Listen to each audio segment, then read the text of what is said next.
दर्शकों, वैसे तो भारत देश में कथावाचकों की भरमार सी लगी हुई है। आपको हर गांव या राज्य में अनेकों कथावाचक देखने को मिल ही जाते हैं। कुछ कथावाचक तो बहुत अधिक प्रसिद्ध भी हो जाते हैं। ठीक ऐसे ही ये कथावाचक भी थे। दूर दराज से लोग इनके पास कथा सुनने के लिए आया करते थे। ये कथावाचक भी खुद बड़े बड़े शहरों में जाकर कथा किया करते थे। लाखों की मात्रा में इनके शिष्य भी थे। परंतु फिर इनके जीवन में ऐसी कौन सी घटना घटित हुई जिसके कारण इन्हें अपने लाखों की मात्रा में शिष्य और कथावाचक वाला स्वांग छोड़कर संत रामपाल जी के शरण में आना पड़ा। तो आइए जानते हैं इस कथावाचक की कहानी इन्हीं की जुबानी।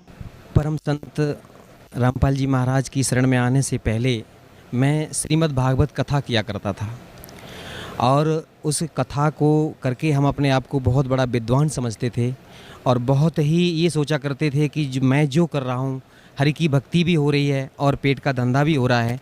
लेकिन संत रामपाल जी महाराज की शरण में आने के बाद ये पता चला था कि मैं तो बहुत ही पाप इकट्ठा कर रहा हूँ। सर, आप कथावाचक थे, श्रीमद् भागवत कथा आप करते थे, भगवत गीता जी की कथा आप करते थे और अपने आप को एक बहुत बड़ा विद्वान समझते थे और इससे आपकी रोजी रोटी भी चलती थी और आप समझते थे कि ये भगवान की भक्ति भी साथ साथ हो रही है। तो फिर सर आप परम संत सद्गुरु रामपाल जी महाराज की शरण में कैसे आए? बड़ी रोचक कथा। मैं कथा भागवत करने के उद्देश्य से बम्बई में गया हुआ था। तो ट्रेन में मैं चल रहा था, वहाँ पर मुझे ये पुस्तक भक्ति सौदागर को संदेश मिली। हमारी दो बहनें थीं जो उस ट्रेन में जो पुस्तक बांट रही थीं। तो एक तो मतलब जो टेम्पलेट ले रखा था उन्होंने और पीछे से दूसरी पुस्तक लेकर के चल रही थीं। तो टेम्पलेट पर मैंने देखा है कि कौन ब्रह्मा का पिता है, कौन विष्णु की माता, शंकर का दादा कौन है। इस तरीके के जो सवाल मेरे दिमाग में कभी उठे भी नहीं थे। ऐसे सवाल देख करके मैं तो बड़ा हैरान रह गया। और जब मैंने पूछा, मैंने कि भाई ये पुस्तक कहाँ मिलेगी, तो उन्होंने इशारा किया कि वो पीछे हमारी बहन जी आ रही हैं, वो आपको ये पुस्तक देंगी। तो मैंने वो पुस्तक ले ली। पुस्तक को जैसे ही संयोग से मैंने खोला तो उस पर ये संसार रूपी उल्टा वृक्ष का चित्र जो छपा हुआ था, उस चित्र को देख करके मैंने देखा उस पर जड़ पर पूर्ण ब्रह्म परमेश्वर कबीर साहब की तस्वीर लगी हुई थी। तो मैं चूँकि अपने आप को बहुत बड़ा विद्वान मानता था और मैंने उसको देख करके मैंने हंसना शुरू किया। मैंने कहा ये देखो, कबीर को परमेश्वर बता दिया पूर्ण ब्रह्म, और ये ब्रह्मा विष्णु महेश को तो डालियाँ बता रखा है इसमें। तो वो हमारी बहन जो पुस्तक लेकर के चल रही थी, तो उन्होंने कहा कि आप क्या जानते हो कबीर साहब के बारे में? मैंने कि मैं सब कुछ जानता हूँ, ये तो एक जुलाहा थे और लहर तारा तालाब के किनारे नीरू और नीमा को पड़े हुए मिली थे, ये तो किसी विधवा ब्राह्मणी के पैदा हुए थे। तो वो कहने लगी कि आप मूर्ख हो। मैं उस समय, जैसे आज ये पैंट शर्ट पहन रखे हैं मैंने, उस समय तो मैं कुर्ता और धोती में रहता था, क्योंकि मैं अपने आप को बहुत बड़ा वक्ता मानता था। मैंने कहा कि मैं तो सब कुछ जानता हूँ, आप ऐसे कहती हो, मैं तो कथावाचक हूँ। वो हमारी बहन बोले कि आप कुछ नहीं जानते हो, आप मूर्ख हो। इस शब्द को सुन करके मैंने अपने आप को वहाँ उस भरी ट्रेन में बड़ा अपमानित महसूस किया। मैंने सोचा, मैंने चलो ज़्यादा बात को नहीं बढ़ाऊँगा। मैंने कहा बहन जी आपकी पुस्तक कितने की है? कि बोले 10 रुपये की। मैंने वो पुस्तक ले ली और पुस्तक को पढ़ना शुरू किया। तो जहाँ मैं जा रहा था, थोड़ी ही पुस्तक पढ़ पाई, तब तक मैं वहाँ पहुँच गया और उस घर में जहाँ मेरा प्रोग्राम था वहाँ पहुँच गया मैं। फिर उसको मैंने स्टेप बाय स्टेप जब पढ़ना शुरू किया तो कभी तो मन में आता, बोले कितना घटिया लिखा है इसमें, तो गलत लिखा है, ऐसा नहीं है, वैसा नहीं है। बड़े दिमाग में उल्टे सीधे प्रश्न आ रहे थे। लेकिन फिर जैसे जैसे पढ़ते गए तो बर्दाश्त जब नहीं हुआ, एक जगह जाकर के मुझे रुक जाना पड़ा। उसमें लिखा था कि द्रौपदी का चीर कृष्ण ने नहीं बढ़ाया था, वो पूर्ण ब्रह्म परमेश्वर कबीर साहब ने बढ़ाया था। तो चूँकि मैंने तो यही पढ़ रखा था जो शास्त्रों में लिखा था कि कृष्ण भगवान ने चीर बढ़ाया है, तो मैं इस चीज़ को देख करके बड़ा हैरान हो गया और मैंने सतलोक आश्रम बरवाला के लिए उस पुस्तक पर लिखे हुए फ़ोन नंबर तुरंत डायल कर दिए। और यहाँ पर जो हमारे कोई भगत जी ने फ़ोन उठाए, उन्होंने कहा, मैंने उनसे पूछा, मैंने कि आपके यहाँ से ये पुस्तक छपी हुई है भक्ति सौदागर को संदेश? बोले हाँ जी छपी हुई है। तो आपने उसमें पृष्ठ संख्या इतने पर ये कैसे लिख दिया है कि ये कृष्ण ने चीर नहीं बढ़ाया? तो वो कहने लगे कि भगत जी बिल्कुल सही है, आप पहले पूरी पुस्तक पढ़ो, ज्ञान समझो, और जो भी शंकाएं हों आप यहाँ आ जाइए और मैं आपकी सारी शंकाएं समाधान कर दूंगा। मैंने कहा आप कुछ नहीं है, इस तरीके से तो आपने गलत बोल रखा है, ऐसा नहीं है, कहीं कोई प्रमाण नहीं है। बोले कि सब कुछ प्रमाण सहित मिल जाएगा, आप यहाँ आओ। तो मैंने फिर उस पुस्तक को फिर पढ़ना शुरू किया, क्योंकि मैं एकादशी व्रत भी रहता था। और जैसे इस गीता प्रेस गोरखपुर से प्रकाशित एक पुस्तक चलती है, वहाँ से जो एकादशी मातम के नाम से, तो वो पुस्तक मैंने पढ़ी। उस पुस्तक में मैंने ये पढ़ रखा था कि एकादशी का व्रत एक तरफ और दुनिया के सारे व्रत एक तरफ। यानी कि सबसे बड़ा व्रत होता है। और राजा अम्बरीश की कथा सुनाया करता था जब मैं मंच पर बैठ करके, तो उसमें जो दुर्वासा ऋषि जैसे ऋषि के छक्के छुड़ा दिए थे उन्होंने, तो वो भी एकादशी का व्रत ही रखते थे, ऐसा उसमें लिखा हुआ था। तो मैं ये मानता था कि ये व्रत सबसे सर्वश्रेष्ठ है। लेकिन जब ये पुस्तक पढ़ी भक्ति सौदागर को संदेश, उसमें ये पता चला कि ये व्रत रखना तो ये मना किया हुआ गीता में, फिर तो ये शास्त्र विधि को ताक करके मनमाना आचरण हो गया। अब मेरी समझ में ये आने लगा कि वास्तव में सच्चाई तो कुछ है, लेकिन चूँकि मैं अपने आप को बहुत बड़ा विद्वान मानता था, इसलिए सेट नहीं कर पा रहा था अपने आप को। अब मैं बहुत दुखी हो गया, इतना दुखी उस संयोग से, उस समय एकादशी ही थी, उस दिन मैंने व्रत कर रखा था और अपनी जो भी दैनिक पूजा पाठ कर रखी थी जो थी वो करने के बाद में भोजन भी नहीं किया था, जल भी ग्रहण नहीं किया था। अब मैं बड़ा हैरान था, इतना दुखी मैं अपने आप को ये सर्टिफाई नहीं कर पा रहा था कि ये जो पुस्तक में लिखा हुआ ये सत्य है या जो मैंने अभी तक पढ़ा वो सत्य है। ऐसी उधेड़ बुन में पूरा समय निकल गया, रात हो गई, अब मुझे नींद नहीं आ रही थी। मैं इतना दुखी, जैसे किसी को पुत्र शोक हो जाता है, उससे भी बढ़कर के मुझे इतना दुख था कि वास्तव सच्चाई क्या है। ये ऐसे ही मतलब सोचते पता नहीं मेरी कब आंख लग गई और उसी समय सपने में हमारे परम पूजनीय सदगुरुदेव जी के रूप में परमात्मा स्वयं आकर के हमसे कहने लगे, बोले बेटा ये जो आज तुझे ये मार्ग प्राप्त हो रहा है ये है सच्चा मार्ग, वो अभी तक जिस मार्ग पर तू चल रहा था ये झूठा है बिल्कुल। इसको देखने के बाद में मैंने एकदम से मेरी आंख खुल गई, देखा उस समय सुबह के 4 साढ़े 4 बजे का समय था। मैं चूंकि जानता था कि ये ब्रह्म मुहूर्त का समय है और मैंने निश्चय किया कि ये जो मार्ग अब प्राप्त हो रहा है, ये जो पता चला है ये सच्चा मार्ग है। तो मैंने एकदम से अपने आप को सेट किया, मैंने कि अब चाहे कुछ भी हो जाए मैं अब सतलोक आश्रम बरवाला जाऊँगा। अब जैसे ही मेरा वहाँ से कार्यक्रम समाप्त हुआ, मैं जब वापस आया यहाँ अपने इटावा में, मेरे पिताजी चूँकि शंकर जी की साधना किया करते थे, मैंने उनको बताया, मैंने कि पिताजी आप ये साधना करते हो ये गलत साधना है। और मैंने हज़ारों बार गीता पढ़ डाली थी। जब गीता अध्याय 7 श्लोक नंबर 12 से लेकर के 15 तक पढ़ता था, उसमें लिखा हुआ है कि जो ब्रह्मा विष्णु महेश की साधना करने वालों को राक्षस स्वभाव के धारण किए हुए मनुष्यों में नीच कहा गया है। और लास्ट में लिखा हुआ कि मेरी भी साधना नहीं करते। तो यहाँ पर मेरी बुद्धि चकराया करती थी कि ऐसा क्यों लिखा है, सारा समाज तो कृष्ण भगवान की पूजा करता है और कृष्ण भगवान ही गीता का ज्ञान दे रहे हैं और यहाँ पर लिखा हुआ कि मेरी साधना नहीं करते। और फिर जब गीता अध्याय 4 के श्लोक नंबर 34 में जब पहुँचता, उसमें लिखा हुआ कि उस ज्ञान को तू किसी तत्वदर्शी संत के पास जाकर के समझ। तो यहाँ मैं सोचा करता था कि वो तत्वदर्शी संत कौन होगा, कैसा होगा।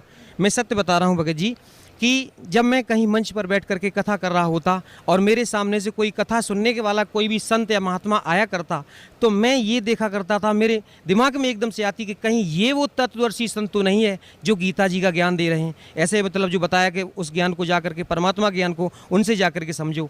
लेकिन पढ़ते रहते थे, समझ में कुछ नहीं आता था। कृष्ण भगवान को अपना इष्ट मानते थे। कई बार मैं कृष्ण भगवान के सामने बैठ कर के रोया करता था कि हे परमात्मा, आप तो कुछ भी करते हो, कुछ भी कर सकते हो, आप तो सुख के दाता हो, लेकिन मुझे सुख नहीं मिला था। मेरे पिताजी जो शंकर जी की साधना करते थे, सारा जीवन उन्होंने बगैर नहाए धोए कभी जल भी ग्रहण नहीं करते थे, इतना मतलब भक्ति करते थे शंकर भगवान की।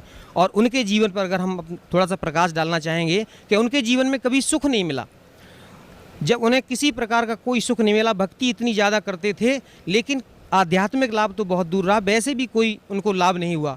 भरी जवानी में उनकी आंखें खराब हो गईं, इतने दुखी रहते थे, साधना करते थे, फिर भी आगे चल कर के धीरे धीरे हम 2 भाई थे, हमसे बड़े भाई जो थे वो भी हमारे भाई और भाभी दोनों लोग चल बसे। उनके जीवन में इतना कष्ट आया, इतना कष्ट मिला उन्हें, कभी कोई सुख नहीं मिला, क्योंकि इतना उनको दुख मिला और भक्ति फिर भी चलती रही। मेरी माताजी भी शेरावाली की भक्ति करते थे और हम भी बचपन से ही पता नहीं कैसे अपने को सेट किए हुए थे। कृष्ण भगवान को, विष्णु भगवान को, शंकर जी की जैसी साधना हमारे घर में चल रही थी, हम भी उसी साधना को कर रहे थे। लेकिन उस साधना से ना तो मुझे कोई लाभ हुआ, ना हमारे परिवार वालों को, उल्टा कष्ट पर कष्ट ही आते रहे। और हम प्रार्थना किया करते थे कि मालिक मुझे सुख दे।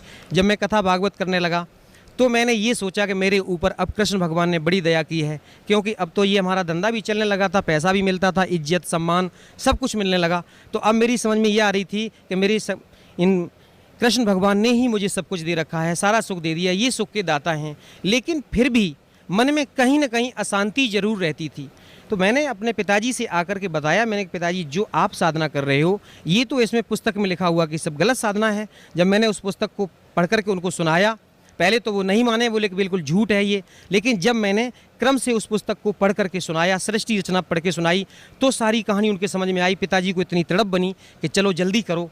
उस समय हम उनको लेकर के और सतलोक आश्रम बरवाला के लिए चले तो हमारे गांव के और भी भगत लोग चल दिए। लगभग 12-15 लोगों को लेकर के हम यहाँ पर आ रहे थे। जैसे ही हम रोहतक में पहुँचे तो रोहतक में उतर करके हमने देखा, मैंने चलो अब ट्रेन का पता करता हूँ यहाँ से कितने बजे मुझे ट्रेन मिलेगी। वो रोहतक की जो ट्रेन थी वो उधर भिवानी की तरफ जा रही थी, इसलिए मुझे वो छोड़नी पड़ी। तो लोगों ने बताया कि आपको यहाँ से ट्रेन मिलेगी जींद के लिए, आपको जींद जाना है। तो मैं अब ट्रेन का पता करने के लिए जैसे ही गया वहाँ पर, तब तक कुछ काल के ऐसे दूत लग गए, कुछ वहाँ पर आकर के हमारे जो साथियों को उन्होंने भ्रमित कर दिया। अरे कि आप कहाँ जा रहे हो? उन्होंने बताया कि मैं बरवाला जा रहा हूँ, संत रामपाल जी महाराज के आश्रम में जा रहा हूँ, सतलोक आश्रम में। तो उन्होंने कहा अरे वहाँ क्यों जाते हो? वो तो बहुत बड़ा जादूगर है, वो तो बहुत बड़ा तांत्रिक है, और वहाँ जाओगे तो फिर तो आपको इतना वो बसीभूत कर लेगा कि आपका दुनिया में कहीं मन नहीं लगेगा, बार बार भाग करके इधर आओगे। ऐसे कह करके उनको भ्रमित कर दिया। और मैं जैसे ही ट्रेन का पता करके आ रहा था तब तक एक सज्जन कह रहे थे, बोले कि मेरी भक्तमती एक बार करौथा आश्रम में चली गई थी और उनको वहाँ पर प्रसाद दे दिया था। मैंने वो प्रसाद मैं उनको ग्रहण नहीं करने दिया, भैंस की नांद में फेंक दिया। तो वो मूर्ख कह रहा था कि वो भैंस खूंटा तोड़ करके सतलोक आश्रम करौथा में पहुँच गई थी, ऐसा जादूगर है वो। तो अब क्या हुआ, तो हमारे और जो साथी थे वो कहने लगे भाई तो हम नहीं जाएंगे वहाँ पर। तो मैंने उनसे कहा, मैंने कि आप लोगों की सबसे बड़ी भूल तो ये है कि आप विश्वास बहुत जल्दी करते हो।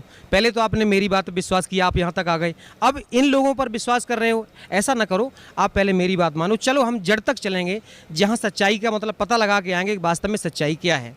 तो कुछ लोग नहीं माने, वो कि नहीं हम तो घर जाएंगे। हम कहते तो भैया ठीक है, आपको जाना है तो जाओ। मैं और मेरे पिताजी, हम दोनों लोगों ने दृढ़ निश्चय किया कि हम लोगों को बिल्कुल जाना ही है और सच्चाई का पता लगा करके लौटेंगे।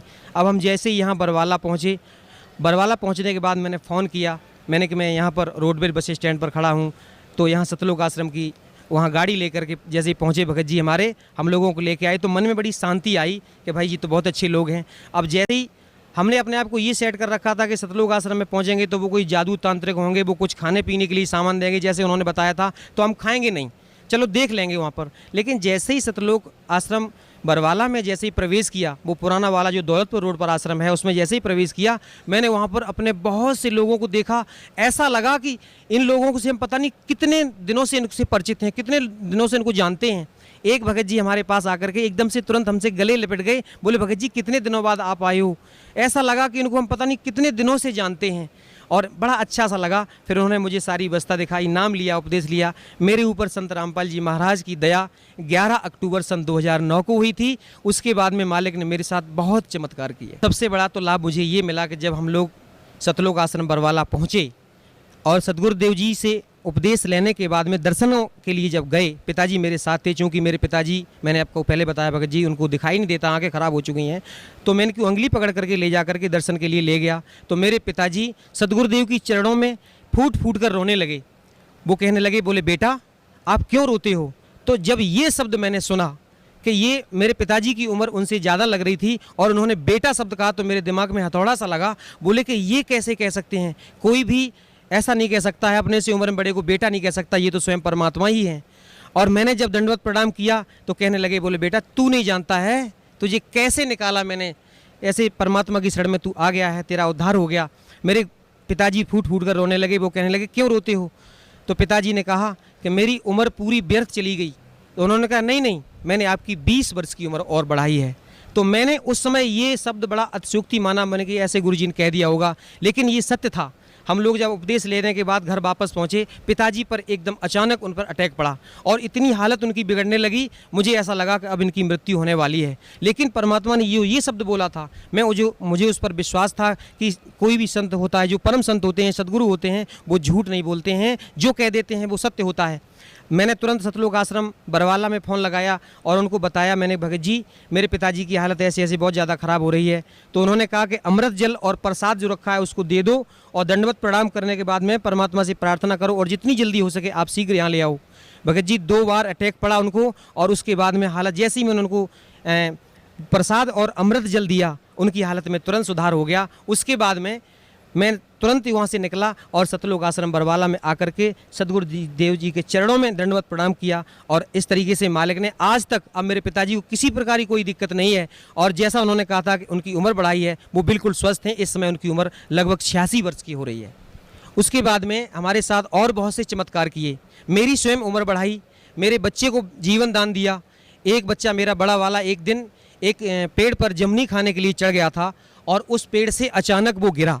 जहाँ पर गिरा था वहाँ पर चारा खिलाने के लिए, बैलों को चारा खिलाने के लिए ये नांद जो बना रखी होती है उसके और बीच में एक खूंटा गड़ा हुआ था, उनके दोनों के बीच में गिरा। अगर मान लीजिए सिर उसकी उसमें लगता पक्की चट्टान सी थी तो सिर फट जाता तो उसकी मृत्यु हो जाती। अगर खूंटे के ऊपर गिरता कहीं भी मतलब पेट में या कहीं घुस जाता तो उसकी मृत्यु हो जाती। उस दिन उसका मृत्यु योग था, लेकिन मालिक ने इतनी दया की कि उस नांद और खूंटे के बीच में वो गिरा। थोड़ा सा हाथ में चोट लगी जो मालिक की दया से वो अब बिल्कुल सही है, ऐसे उसकी जान बचाई। और एक दिन छोटा बेटा मेरा यहाँ सतलोक आश्रम बरवाला में आया हुआ था मेरी माता जी के साथ में, और यहाँ से जब जो लोग वापस जा रहे थे, चूँकि इटावा रेलवे स्टेशन पर इनको उतरना था, लेकिन माता जी तो उतर गई, वो छोटा बच्चा उतर नहीं पाया और ट्रेन चल पड़ी। ट्रेन चल पड़ी तो माता जी एकदम दहाड़े मार मार के रोने लगी कि मेरा बच्चा चला गया, मेरा बच्चा चला गया। हमारे और भी गुरु भाई हमारी माता जी के साथ में थे, उन्होंने मेरे पास फ़ोन किया, बोले भगत जी आपका छोटा बेटा ट्रेन से नहीं उतर पाया है और माता जी इस तरीके से बहुत ज़्यादा रो रही हैं। तो मैंने उनसे कहा कि माता जी से आप कहो कि वो चुपचाप घर जाएँ, वो परमात्मा का बच्चा है, वो मेरा बच्चा नहीं है, मालिक अपने आप दया करेंगे, वो बच्चा अपने आप घर आ जाएगा, आप चिंता ना करो। चूँकि मैं घर पे था तो ये फ़ोन पर वार्ता हो रही थी, हमारे पड़ोसी और लोग सुन रहे थे, तो वो उनको पता चला वो क्या हो गया है। तो मैंने कहा मैंने ऐसे ऐसे छोटा बेटा जो है वो ट्रेन में बैठा चला गया, वो उतर नहीं पाया है। तो वो लोग हंसी उड़ाने लगे, खिल्ली करने लगे कि आप तो कहते हो आपके परमात्मा हैं संत रामपाल जी महाराज, तो अब देखो आप परमात्मा होंगे। तो मैंने कहा आप चिंता ना करो, आप ऐसा मत बोलो, आप नहीं जानते हो वो परमात्मा ही हैं, और अभी बच्चा देखना थोड़ी देर बाद अपने आप वापस आ जाएगा। और मैं इस विश्वास के साथ मैं तो बिल्कुल दृढ़ हो गया था, मैंने कि कुछ नहीं होगा, वो अपने आप परमात्मा दया करेंगे, और मैं चाह करके भी कुछ नहीं कर सकता था। लेकिन कुछ लोग कहने लगे अरे आप जा कर के आगे देखो, अगली स्टेशन पर शायद उतर जाए। मैंने कि मुझे कोई टेंशन नहीं है। लेकिन फिर भी जब ज़्यादा लोगों ने कहा, हमारी भक्तमती बड़ी दुखी होने लगी। मैंने कहा आप चिंता ना करो, आज मालिक की दया से पूरा परिवार हम लोग परमात्मा की शरण में है। तो उन्होंने कहा कि आप जाओ, दुखी होने लगी। मैंने कहा आप चिंता ना करो, चलो मैं जाता हूँ। तो मैंने जैसे ही घर से और निकला था तो मैं क्या देख रहा हूँ कि उधर से वो बच्चा मेरा अपने आप चला आ रहा है रोड पर। अब मैं उसके पास पहुँचा, मैंने पूछा मैंने माता जी को कहाँ छोड़ दिया। वो कहने लगे माता जी इटावा में उतर गई थी, मैं उतर नहीं पाया। मैंने कि आप कहाँ उतरे हो? तो अगला स्टेशन जो था वो वहाँ उतर गया। जैसे मान लीजिए छोटा सा बालक था और उससे कोई कह रहा, बोले बेटा यहाँ उतर जाओ। उसका जो बैग था उसमें दीक्षा फार्म था यहाँ सतलोक आश्रम बरवाला का, वो चला गया, सारे कपड़े चले गए और वो बच्चा उतर के आ गया। तो मैंने बेटा तुम यहाँ कैसे पहुँचे? तो वो कहने लगा कि कोई अंकल जी आए थे और मुझे साइकिल पर बिठा करके इधर से लेकर के इधर आए। तो मैंने कि वो चले किधर गए? बोले वापस चले गए। मैं समझ गया कि ये परमात्मा का ही काम है, ये कोई जीव की ताकत नहीं, ऐसा नहीं कर सकता है। और मेरे साथ में मेरी स्वयं उम्र बढ़ाई मालिक ने। मैं एक बार भिंड जिले से लौट करके अपने इटावा आ रहा था, मारुति वैन में आगे बैठा हुआ था, 60-65 की स्पीड में मारुति वैन। ड्राइवर ने उसको बहुत कंट्रोल किया, लेकिन पता नहीं उसकी स्टीयरिंग फेल हो गई, क्या हो गया, वो सीधी जा करके एक दीवार में घुस गई। तो आगे का जो डैशबोर्ड था, मैं आगे ही बैठा हुआ था क्योंकि ड्राइवर के साथ में, तो ड्राइवर की जो साइड थी उसने अपनी साइड तो बचा ली, लेकिन जिस साइड में बैठा हुआ था वो एकदम से ऐसी गाड़ी पिस गई, मैं उसमें फंस गया। तो मैंने अपने आप को ऐसा महसूस किया कि मेरी दोनों टांगें कट चुकी हैं और नीचे से यहाँ से लेकर के नीचे का धड़ जो है वो मेरा समाप्त हो गया है और अब तेरी मृत्यु निश्चित है। उसी समय जैसे मान लो मेरे से कोई कह रहा है कि बेटा सतनाम का जाप कर, मैंने सतनाम का जैसे ही जाप किया, अभी 2 मिनट ही हुए थे, एकदम से शरीर में चेतना हुई। जैसे मान ली मैंने अपने आप को महसूस किया हो कि कोई मुझे नीचे से एकदम से आशीर्वाद दे करके, बिल्कुल वो परमात्मा की दया थी कि मेरा शरीर बिल्कुल सही है। मैंने अपने आप को सही महसूस किया कि टांगें भी सुरक्षित हैं और भी किसी प्रकार की कोई दिक्कत नहीं है। अब क्या हुआ, मुझे चूंकि मैं फंस गया था, पीछे खींच करके निकाला गया और हमारी चोट भी यहाँ पर लगी हुई थी, बहुत ज़्यादा ब्लड निकल रहा था। उस दिन मेरा मृत्यु योग था, लेकिन मालिक ने मेरे ऊपर दया की, मुझे जीवन दान दिया। मुझे अनायास ही वो शब्द याद आ गए जो मैंने कभी बचपन में किसी तांत्रिक से पूछा था। एक बार मैंने एक तांत्रिक से, वो हाथ देखने वाला आ गया था, उससे मैंने अपने जीवन, चूँकि दिखाया करते थे पहले, ऐसे धारणा बनी रहती थी, तो उसने मुझे बताया था, बोले बेटा आपकी 35 वर्ष की आयु में मृत्यु हो जाएगी। तो मैंने ये झूठ माना था और उसने ये भी कह दिया था कि आपके भाई की भी मृत्यु 35 वर्ष में हुई है और आपकी भी मृत्यु 35 वर्ष में होगी। उस दिन मैंने, जब वो दिन तुरंत मुझे याद आ गया, उस दिन दास ये पूरा 35 वर्ष का हो चुका था। तो मैंने समझ लिया कि ये मालिक ने दया की, आज मेरा मृत्यु योग था। इस तरीके से मुझे मालिक ने मुझे भी जीवन दान दिया, मेरे ऊपर बड़ी दया की। सबसे पहले तो मैं साधना चैनल वालों का बहुत धन्यवाद करना चाहूँगा कि उन्होंने सच्चाई हम लोगों तक पहुँचाई। हम लोगों को पता ही नहीं था कि वास्तव में सच्चाई क्या होती है। और साधना चैनल वालों का मैं बहुत ही आभारी हूं और ख़ास तौर से मैं अपनी बहन नेहा शर्मा का धन्यवाद करना चाहूँगा कि जिस तरीके से उन्होंने हम लोगों के सामने उस कार्यक्रम को जो पेश किया है उससे लोगों को बहुत अच्छी तरीके से समझ में आ रहा है। और साधना चैनल वालों का इतना धन्यवाद करना चाहूँगा कि उन्होंने सच्चाई को हम लोगों तक पहुँचाया और मीडिया का काम भी यही है कि सच्चाई को सामने पहुँचाए। और भक्त समाज को ये संदेश देना चाहूँगा कि जो भी आज हमारे भाई जो राम कृष्ण विष्णु इनकी चक्कर में पड़े हुए हैं, जो हमारी तरीके से कथावाचक बन करके अपने आप को बहुत बड़ा विद्वान कह रहे हैं, मैं उनसे बार बार प्रार्थना करना चाहूँगा कि आप यहाँ सतलोक आश्रम बरवाला जिला हिसार हरियाणा में आओ। वो छोड़ दो झूठा नाम और ये साधना करने से कोई लाभ नहीं है। और अपने आप को जो विद्वान मानते हो, आप विद्वान नहीं हो, आप पाप के भागी हो रहे हो। और सतलोक आश्रम बरवाला में स्वयं कबीर परमेश्वर के अवतार संत रामपाल जी महाराज आए हुए हैं। उनकी शरण में आने के बाद आपको कल्याण हो सकता है, नहीं तो विश्व में कोई भी संत कहीं भी कोई भी मंदिर मस्जिद में जाने से कोई भी आपका कल्याण नहीं कर सकता है। ये मैं सत्य कह रहा हूँ और ये बिल्कुल ये यथार्थ है कि परमात्मा की शरण में आने के बाद ही आपका कल्याण संभव है, नहीं तो कहीं कल्याण संभव नहीं है। ये झूठी कथा भागवत करने से या किसी तरीके से अपने आप को विद्वान साबित करने से अपने आप को धोखा दे रहे हो, ये मनुष्य जीवन बर्बाद कर रहे हैं अभी आप। ये पूर्व जन्म के संस्कार आपके हैं जो आपको मिले हुए हैं। तो मैं आपसे प्रार्थना करना चाहूँगा कि जो लोग भी साधना चैनल के माध्यम से हमारी इस बात को सुन रहे हैं, मैं सबसे ये संदेश पहुंचाना चाहूँगा कि बहुत जल्दी शीघ्र अति शीघ्र बिना किसी पल को गंवाए हुए सतलोक आश्रम बरवाला जिला हिसार हरियाणा में आइए और सतगुरुदेव रामपाल जी महाराज से नाम दीक्षा लीजिए और अपना कल्याण करवाइए। सत साई। तो दर्शकों, अगर आपको ये वीडियो अच्छी लगी हो तो इस वीडियो को लाइक ज़रूर कीजिए और अगर आप इस चैनल पर नए हैं तो चैनल को सब्सक्राइब करके ऑल नोटिफिकेशन को भी ऑन कर लीजिए। धन्यवाद।